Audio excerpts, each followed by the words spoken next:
35장 1절에서 7절까지 말씀입니다. 창세기 35장 1절에서 7절까지 말씀, 저와 여러분 한 절씩 번갈아 읽겠습니다. 하나님이 야곱에게 이르시되 일어나 베델로 올라가서 거기 거주하며 내가 내 형 에서의 낯을 피하여 도망하던 때에 내게 나타났던 하나님께 거기서 제단을 쌓으라 하신지라.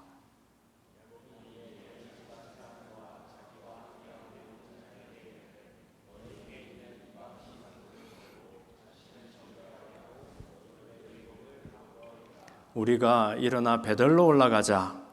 내 환난 날에 내게 응답하시며 내가 가는 길에서 나와 함께 하신 하나님께 내가 거기서 제단을 쌓으려 하노라 하매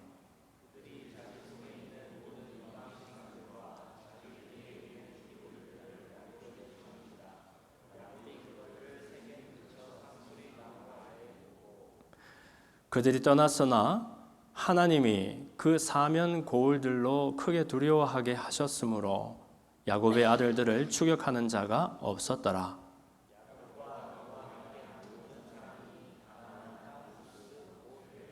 함께 읽습니다. 그가 거기서 제단을 쌓고 그곳을 엘베델이라 불렀으니 이는 그의 형의 낯을 피할 때에 하나님이 거기서 그에게 나타나셨음이더라. 한번 따라 할까요? 베델로 올라가자. 저는 베델로 올라가자 하는 제목으로 야곱의 이야기를 함께 나눠볼까 합니다. 지난 금요일 날 엘림 예배 때에 이 야곱의 이야기를 가지고서 고난 속에서, 그러나 고난이 결국 고난으로 끝나지 아니하고 하나님의 은혜를 발견하게 된 험한 나그네 인생을 살았지만 그러나 하나님 안에서 살아내었었던 야곱에 대해서 이야기한 바 있습니다. 오늘은 그의 생애를 좀 더 다뤄보면서 그에게 베델은 어떤 곳인지, 혹시 우리들에게도 베델이라는 곳이 있는지 한번 살펴보면서 우리의 마음을 돌이키기를 원합니다. 이스라엘 사람들은 하나님을 자기 조상들의 하나님이라고 늘 말했습니다. 그래서 성경에 자주 나오지요. 아브라함의 하나님, 이삭의 하나님, 야곱의 하나님, 요셉의 하나님으로 자기의 하나님을 설명하곤 했습니다. 그 까닭이 무엇일까 생각해 보니까 여러분, 우리 속에서 다 하나님을 섬긴다라고 말하는데 내가 다른 사람의 마음속에 들어가 본 적이 없어서 그 사람이 말하고 있는 하나님과 내가 말하는 하나님이 같은 하나님이 맞는지를 대조하고 확인할 방법이 뾰족히 없는 것 같아요. 그래서 이 이스라엘 백성들은 나의 하나님, 너의 하나님보다도 우리가 하늘에서 뚝 떨어져서 저절로 하나님을 알고 믿게 된 사람들이 아니니까 내 조상들을 이끌어내어서 그들의 하나님이 되어주셨던 그 하나님, 그리고 그 조상들로부터 물려받아서 믿게 된 하나님을 늘 말하곤 했다는 거예요. 그러고 보니까 우리도 마찬가지네요. 왜냐하면 저나 여러분이나 태어나면서부터 하나님이 누군 줄 알고 믿었던 사람은 아무도 없잖아요. 물론 요즘에 모태신앙이라는 것이 있어서 내가 태어나기도 전에 우리 어머니 아버지가 다 나에게 신앙을 물려주셔서 하는 수도 있지만 그것은 내가 알고 선택한 것도 아니고 그러다 보니까 모태신앙은 우리 우스갯말로 할 줄 아는 게 별로 없어요. 그죠? 나는 못해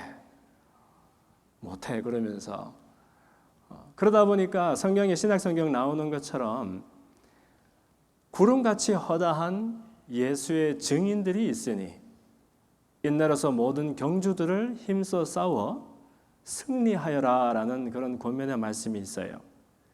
무슨 말인가 하니까 나 혼자 뚝 떨어져서 하나님 아는 것이 아니니까 그 전에 이미 하나님을 만나고 알고 경험했던 무수한 사람들이 증인으로 있으니까 그 믿음의 사람들의 모습을 보면서 우리의 믿음을 새롭게 하고 그들을 따라가자.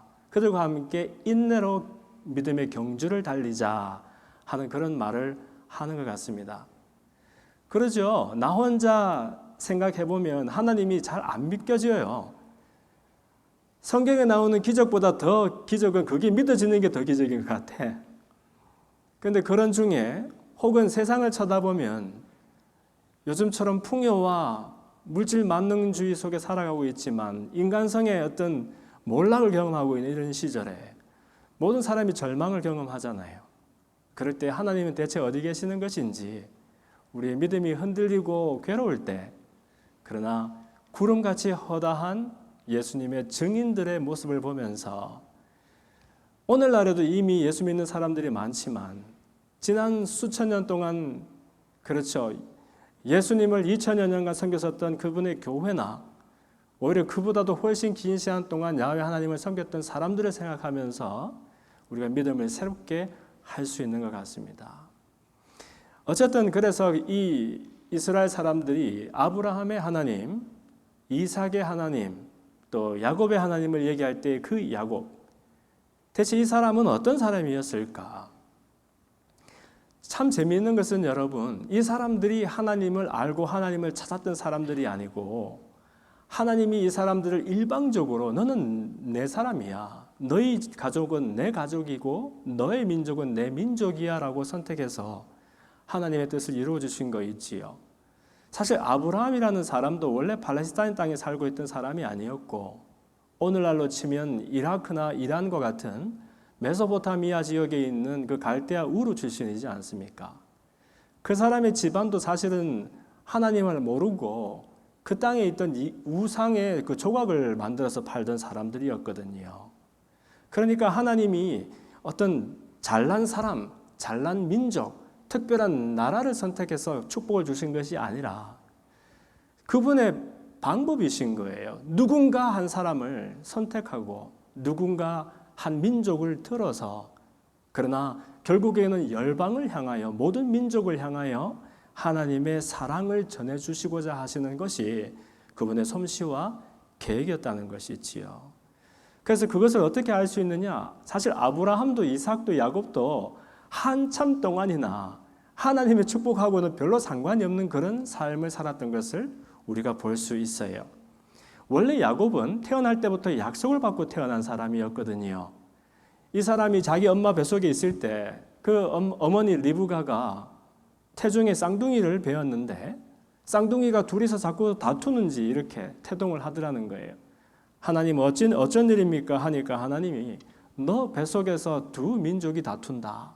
그러나 큰 자가 어린 자를 섬기게 될 것이다 라고 약속해 주셨어요. 이 어머니 리브가는 그 말을 기억을 했던지 원래 편애하면 나쁜 거잖아요. 그런데 자식을 둘을 이제 쌍둥이를 낳았는데 그때부터 이상하게 이 막내였던 야곱을 특별히 더 사랑하고 마음을 썼던 것을 볼 수 있지요. 그리고 그 하나님 주신 약속 이야기를 어릴 때부터 늘 들으면서 자랐던 이 야곱은 자라면서 꿈과 야심의 사람이 됩니다. 그리고 그 야심을 이루기 위해서라면 때로는 속임수를 쓸 정도로 그렇게 무언가 자기 꿈과 어떤 소원을 이루기 위해서라면 무슨 일이든지 할 수 있는 열정의 사람이 되었다는 것이지요. 그런데 여러분, 이 사람의 바램과 상관없이 한참 동안 이 사람의 그 삶은 축복과는 굉장히 거리가 먼 그런 삶을 살았던 사람이었어요. 그래서 심지어 이 자기 형 에서를 속여가지고서 형이 가지고 있던 장자권, 우리는 그것이 어떤 것인지 구체적으로 잘 알지는 못하지만 당시에는 정말 맏아들에게 특별하게 주어진 축복이나 권한이 있었다라고 믿었던 것 같아요. 그것을 정말로 돈 주고 사고 팔 수 있는 것인지는 우리는 모르지만 그렇게 해서라도 형에게 주어진 그 맏아들로서의 축복을 자기가 빼앗고 싶어 했었던 그런 마음이 있었던 것 같아요. 그러니까 어느 날 사냥에서 돌아온 배고픈 형에게 형 맛있는 팥죽 줄 테니까 나에게 장자권을 파세요. 장자권 그걸 뭐 판다고 자기가 맏아들이 둘째 아들로 자동으로 되는 것도 아니고 그래 먹지도 못하는 장자권 네 가져가고 그 팥죽 나에게 다오 해서 형을 속여가지고선 장자권을 산 적도 있고요. 그리고 아버지가 나중에 노년에 눈이 어두워졌을 때에 죽기 전에 이제 아들들에게 축복을 하는 것이 참 중요한데 그때에도 맏아들에게 더 큰 축복이 약속이 되어 있었겠지요. 근데 그것을 아버지를 속이고 어머니하고 공모를 해가지고는 짐승의 털을 몸에다 바르고 형처럼 하려고 그렇게 해서 음식을 갖고 들어가서는 형에게 주어질 축복을 자기가 가로채는 그런 일을 했다는 거예요. 이삭은 의심쩍었지만 맏아들이겠거니 하면서 이 야곱에게 축복을 주는데 창세기 27장 28절 이하에 보면 하나님은 하늘의 이슬과 땅의 기름짐이며 풍성한 곡식과 포도주를 너에게 주시기를 원하노라. 또 만민이 너를 섬기고 열국이 내게 굴복하리니 내가 형제들의 주인이 되고 네 어머니의 아들들이 너에게 굴복하며 너를 저주하는 자는 저주를 받고 너를 축복하는 자는 축복을 받기를 원하노라 라고 아버지가 사실은 자기 아버지의 아버지 아브라함에게 주어졌었던 하나님의 약속, 자기에게 주어진 만국의 아비가 될 것이라는 그 약속을 이제 에서인 줄 알고 첫째 아들인 줄 알고 이 막내 아들 야곱에게 부어주게 되는 것이지요. 그렇고 난 다음에 이제 이 일을 알게 된 에서는 그 속은 것을 알고 형에게 분을 뽑습니다. 아버지가 죽기만 해봐라. 아버지 돌아가시면 내가 이 녀석을 죽이고 말겠다. 그러니까 하루 아침에 두 아들을 잃을 수 없었던 리브가는 이 야곱을 자기 오라비가 살고 있던 자기 고향 땅, 지금으로 치면 그 터키의 동쪽 끝 정도가 되지요. 메소포타미아 강을 건너서 바단 아람이라고 하는 지역, 그곳에 하란이라는 동네에 이 아들을 피신시킵니다. 형이 이 분한 일을 잊어먹을 때쯤 되면은 돌아오너라 보내게 되지요. 여러분, 이때 야곱의 심정이 어땠을까요? 당시 야곱은 어린아이가 더 이상 아닙니다. 사실은 학자들에 따라서는 40이 넘었을 것이다. 거의 이른이 되었을 것이다. 왜냐하면 외삼촌 집에 가서 거기에서 보낸 시간이나 이런 것들을 계산해 보면 이 사람이 이미 장년, 노년을 가까운 그런 시간을 보내고 있었다는 거예요. 대체 하나님의 축복은 어디 있는가? 아니, 하나님은 어디 계시는 것인가? 의문하지 않았겠습니까? 만국이 나를 섬기고 열국이 나에게 굴복한다 했는데 만민은커녕 내 가족들 하나 제대로 건사하지 못하니까 그때 당시 이 야곱은 결혼도 하지 못하고 그런 중에 있었다는 거지요. 그래서 정말 지친 몸을 이끌고 그 하란까지 머나먼 그 여행길을 가고 있는 중에 어느 날인가 루스라고 하는 땅에 이 야곱이 다다르고 여관이나 모텔도 찾지 못하고서 그냥 노숙을 하면서 그걸 뭐라 그러죠? 땅을 베개 삼고 하늘을 이불 삼아서 덜 누워서 그렇게 잠을 청하는데 그때 하나님이 야곱에게 놀라운 환상을 보여주시지요.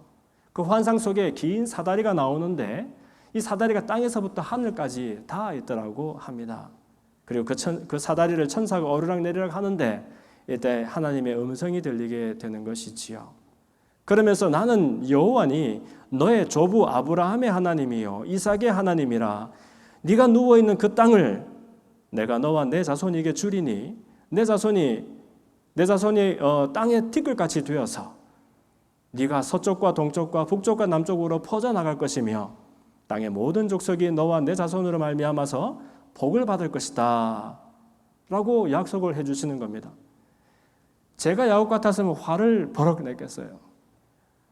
아니, 그 소리 한두 번 들은 거 아닙니다. 제가 이미. 근데 내가 지금 나이가 지금 40, 50 이렇게 되었는데 아니 이런 중에 아직도 그 소리를 하십니까? 나를 보십시오. 나에게 하나님의 축복이라는 것이 어디에 있습니까? 이렇게 따졌지 않겠습니까?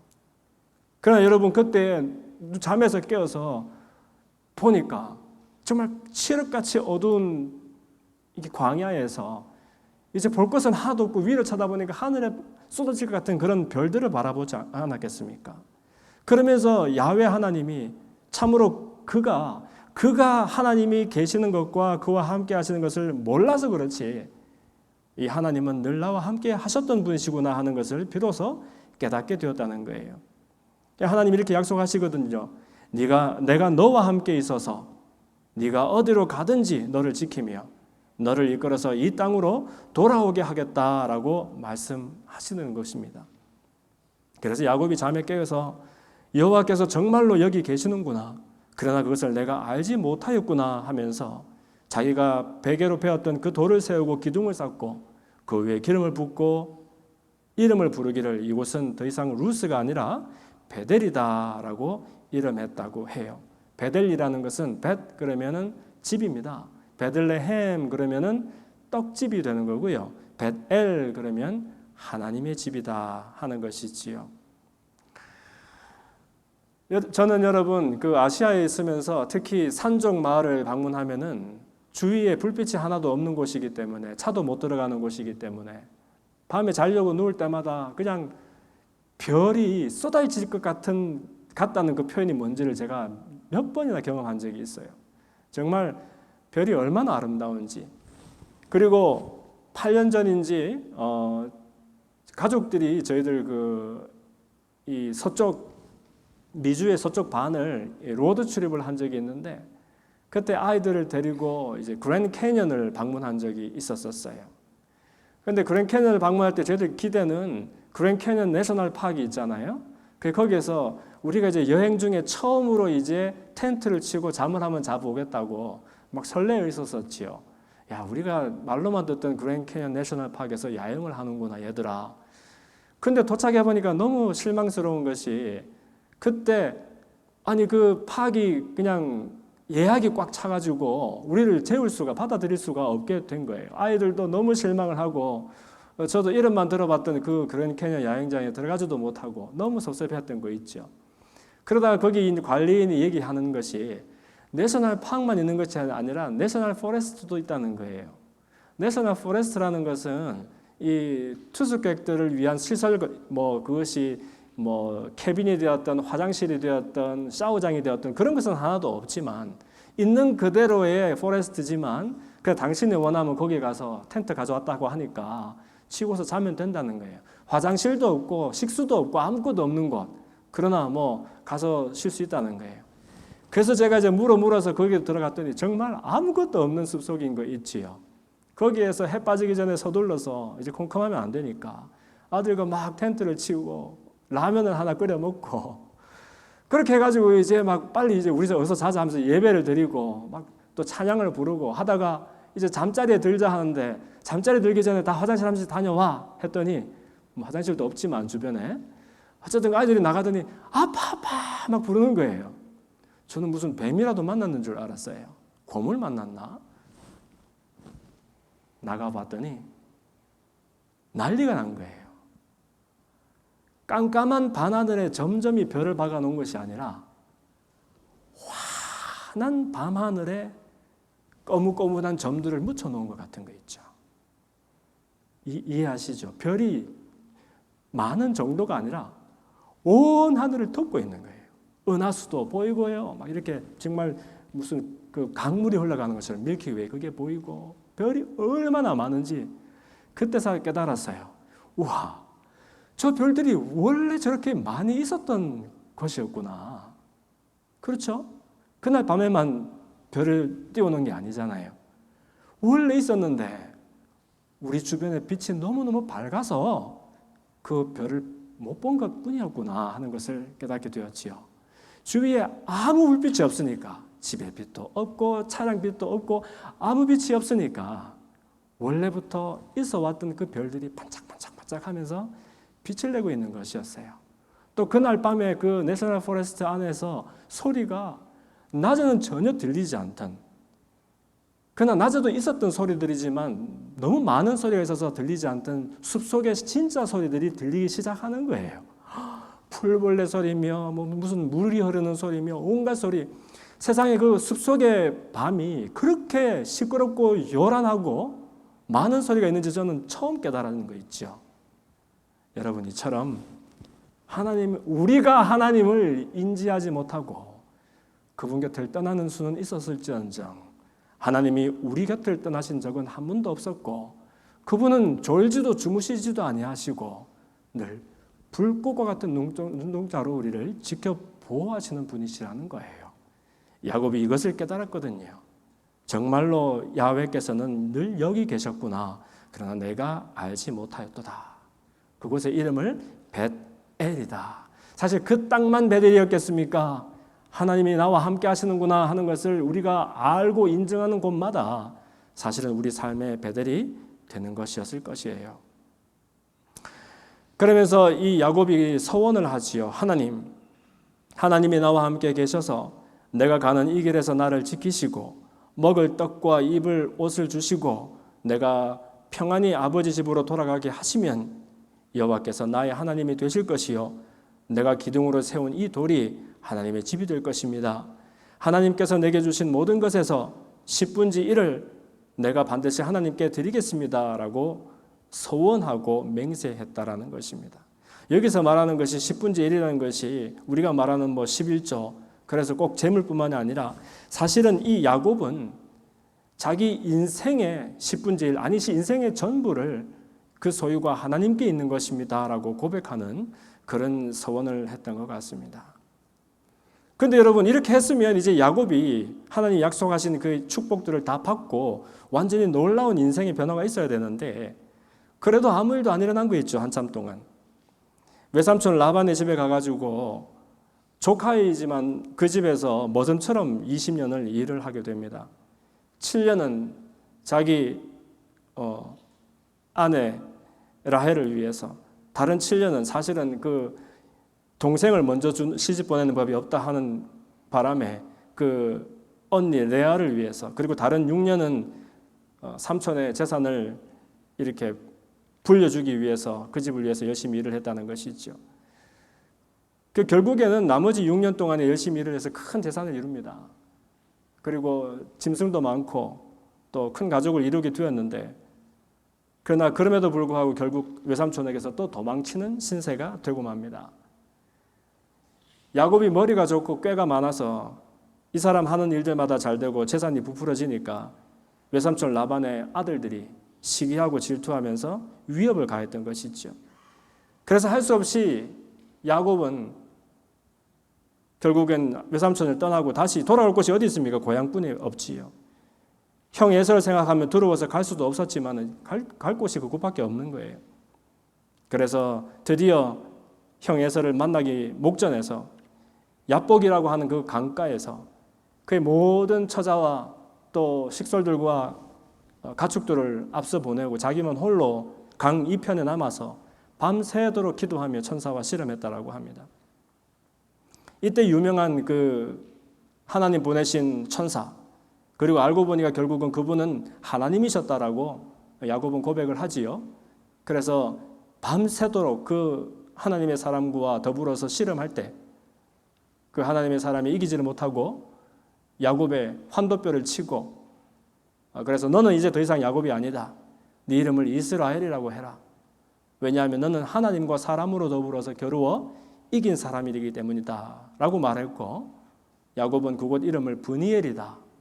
내가 하나님 얼굴을 뵈었으나 내 생명이 죽지 않고 보존되었다라고 고백하는 그런 일이 있었지요. 그래서 그 다음 날 그 강을 넘어서 너무너무 마음 졸이고 두렵지만 형 에서를 이제 만나게 된 거 아닙니까? 그런데 아마 제 생각에 에서는 그때만 해도 400명의 자기 수하의 사람들을 거느리고 야곱을 만나러 왔다고 하니까 그때까지도 야곱에 대한 이 분노와 원한이 있었던 것 같아요. 그리고 야곱은 아마 어제까지의 모습으로 그 강을 건넜더라면 만약에 틀림없이 형 에서에게 무참하게 그렇게 당하지 않았을까, 그런 생각도 해보아요. 그러나 그 전날과 오늘 야곱은 전혀 다른 사람이지 않습니까? 그 전날처럼 이제 큰 재산을 이루고 성공했었던 그런 반질반질한 야곱이 아니고 정말 죽기 살기로 당신이 나를 축복하지 않으면 내가 당신은 놔줄 수 없습니다라고 천사와 사생결단하며 기도하며 씨름해서 했었던 이 야곱. 천사가 환도뼈를 치는 바람에 쩔뚝쩔뚝거리면서 이제 장애인의 모습으로 온 머리가 풀어헤쳐지고 온 옷이 뜯겨진 그런 너무너무 불쌍하고 초라한 몰골로 형님 앞에 서게 되었기 때문에 모르겠어요. 그냥 두들겨 패도 시원찮을 이 이 동생 야곱을 만났을 때 아마 그의 흉측한 몰골을 보고서 한 번에 이 형님의 마음이 물룩듯이 녹아버리지 않았을까 그렇게 상상을 해봅니다. 야, 이 녀석아, 오려면은 반질반질한 모습으로 와서 내가 정말 분이 풀리도록 너를 두들겨 패게 그렇게 왔었어야지. 이게 대체 무엇이냐? 나를 도망해서 그렇게 멀리 갔었더라면 차라리 성공하고 멋진 모습으로 와서 더 나를 이렇게 분하게 만들었어야지. 네 모습이 이게 뭐냐? 머리는 풀어헤쳐지고 다리는 절뚝거리고 온 옷은 뜯어지고 형님 하면서 오는데 아마 그 형의 마음이 그 순간에 그것 때문에 눈녹듯이 녹았지 않았을까. 그리고 이 야곱도 마찬가지입니다. 이 형 앞에 서 보니까 자기가 그렇게 삼촌 아래에 있으면서 불평하면서 이루려고 하셨던 나의 집, 나의 재산이라는 것이 아무것도 아니라는 것을 깨닫지 않았겠습니까? 삼촌에게 불평할 때에도 삼촌이요, 나는 언제쯤 내 집을 세우리까 늘 이렇게 불평하곤 하던 야곱이었어요.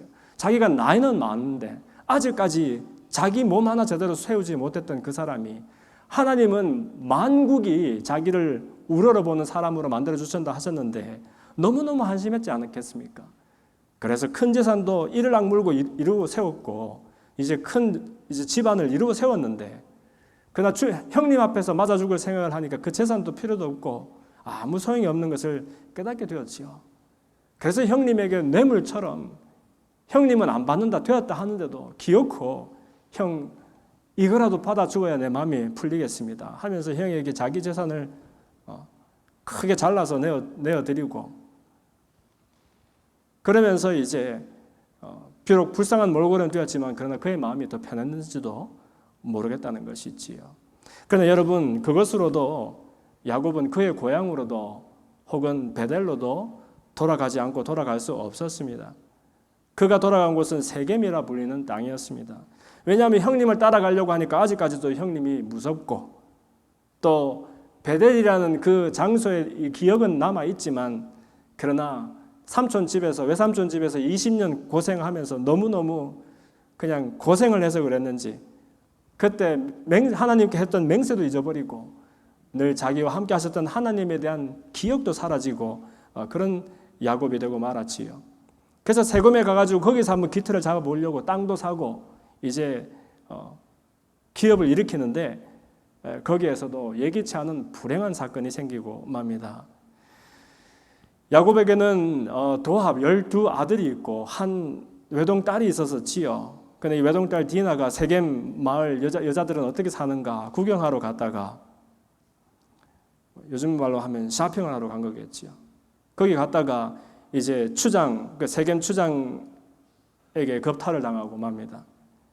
이 세겜 추장은 이 디나가 너무 아름답고 해서 마음이 혹하여서 이 야곱의 집안과 사돈을 맺고 한번 잘해보려고 이렇게 했었었는데 그러나 이 소식을 듣고 난 이 야곱과 야곱의 아들들은 그 분노를 이기지 못했었지요. 그래서 시므온과 레위 이 오빠들이 이 성에 들어가 가지고 너희들 정말 내 동생하고 결혼하고 싶으면 이 성에 있는 남자들 다 할례를 받아라. 여러분 할례가 뭔지 알지요? 우리는 옛날부터 할례를 받아야 하나님께 연결된 사람들이라고 믿는데 너희들처럼 할례 받지 못한 사람들에게 어떻게 우리 동생을 줄 수 있느냐? 그 사람들이 들어보니 괜찮거든요. 자기들도 할례를 받으면 왠지 좀 더 업그레이드 되는 그런 사람이 되는 것 같고 그래서 다 그냥 한날 한시에 성 안에 있던 사람들이 할례를 받습니다. 3일째 되었을 때 할례 받으면 아무것도 못 하잖아요. 그래서 이제 시므온과 레위가 가서 그 성 안에 있는 모든 남자들을 사륙을 하고 나머지 동생들과 함께 그 성을 노략질을 하게 됩니다. 이 끔찍한 사건이 일어났을 때 야곱이 비로소 탄식을 하듯이 베델 그랬겠지요. 내가 베델로 갔었어야 하는 거구나. 나는 잊어먹었지만 그러나 한시도 내게 서서 시선을 떼지 아니하셨던 그 하나님이 나에게 주신 약속을 이루기 위해서라도 하나님의 집에 내가 거하는 것이 맞았는데 그 집을 떠나 있었더니 하나님을 떠나 있었더니 내 힘으로 내 수고로 한번 이렇게 보려고 하는 일들마다 오히려 미궁에 빠지고 점점 축복에서 멀어진 사람이 되었구나 탄식하면서 그의 마음을 돌이키게 되는 겁니다.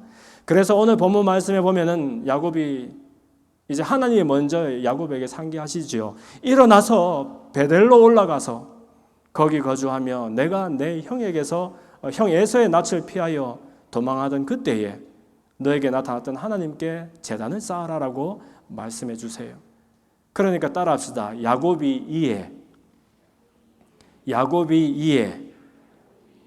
이해하는 것은 therefore 하는 거 아닙니까? 그제사 이 야곱이 야훼 하나님의 말씀을 듣고 자기 집안 사람과 자기와 함께한 모든 자에게 이렇게 말합니다. 너희 중에 있는 이방 신상들을 버려라. 자신을 정결하게 해라. 너희들의 의복을 바꾸어 입어라. 그리고 우리가 일어나서 베델로 올라가자. 내 환난한 날에 나에게 응답하시며 내가 가는 길에서 나와 함께 하신 하나님께 내가 거기서 제단을 쌓으려 하노라라고 고백을 하게 됩니다. 그 가족들 중에서는 심지어 사랑하는 아내 라헬마저도 자기 그 친정에서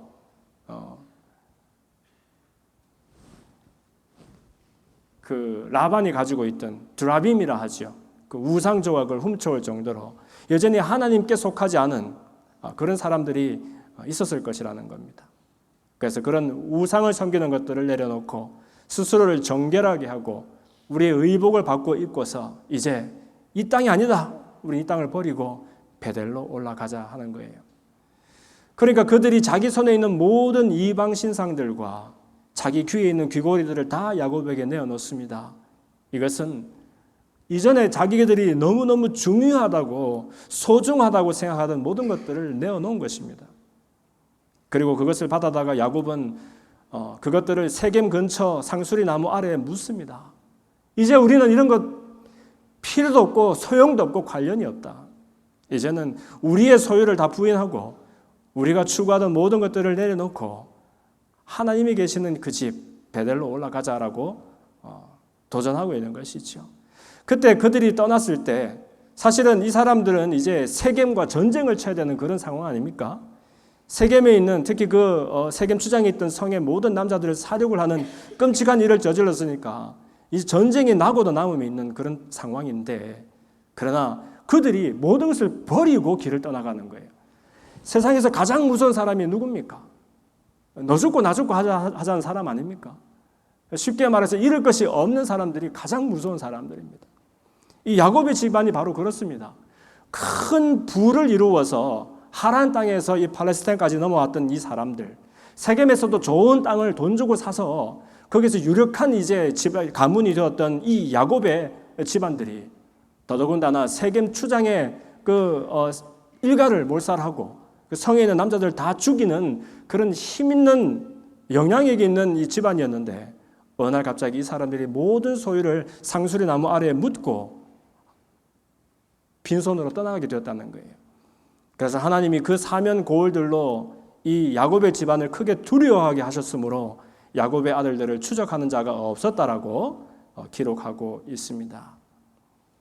그래서 야곱이 결국 베델에 이르고 거기에서 제단을 쌓고 그곳을 엘 베델이라 베델의 하나님, 하나님의 집에 계시는 하나님이라고 불렀으니 이는 그의 형의 낯을 피할 때에 하나님이 거기서 그에게 나타나셨습니다라고 기록하고 있는 겁니다. 여러분 이처럼 야곱의 생애는 몹시 험난한 여정이었습니다. 나중에 여러분 아시는 것처럼 그의 막내 아들, 11번째 아들이죠. 실은 이 요셉이 이집트에 총리로 가 있을 때에 기근을 피하여 양식을 구하기 위해서 야곱의 온 가족이 그 이집트로 가는 일이 있었지요. 그때 요셉의 소개로 그 나라의 왕, 곧 바로 앞에 이 야곱이 서지 않습니까? 바로가 애정을 가지고 어르신 연세가 어떻게 되십니까? 할 때 이 야곱의 고백이 그랬지 않습니까? 내 나그네 길의 세월이 130년이니이다. 나의 연세가 얼마 못 되니 우리 조상의 나그네 길의 세월에 미치지 못하지만 그러나 험악한 세월을 보내었습니다. 라고 말하고 있는 거예요. 그러나 이 험악한 세월을 보내었던 이 야곱은 실패자가 아니었습니다. 그의 힘과 지혜에 의지해서 재산만 일구었다라면 사람들 보기에는 성공했으나 하나님 앞에 크게 실패한 그런 사람이 되었겠지만 모든 것을 다 잃어버리는 것 같은 그런 험난한 세월을 보내면서 결국 하나님의 약속, 그 축복의 약속이라는 것은 하나님께로부터 오는 좋은 것들이 아니라 바로 하나님 그분을 소유하는 것이었구나. 나를 하나님의 사람으로 만들어 주셔서 나를 통하여 나의 가문을 통하여 우리뿐만 아니라 열국과 만민이 하나님께로 나올 수 있도록 우리를 쓰시겠다는 그런 약속이셨구나 하는 것을 깨닫게 되었으니 이 사람은 비록 험악한 세월을 보냈을지언정 승리하고 성공하는 그런 인생이었지 않겠습니까? 그랬기 때문에 이 야곱은 늙고 힘없고 또 무능한 그런 모습일지 모르지만은 그러나 온유한 그런 표정으로 바로에게 마음껏 축복하는 모습을 볼 수 있습니다. 여러분 어떻게 이집트와 같은 오늘날 미국과 같은 그런 강대국의 1인자 이 왕에게 일개 팔레스타인에서 넘어온 이 익명의 노인네가 그 왕을 축복하는 그런 담력을 발휘할 수 있겠습니까?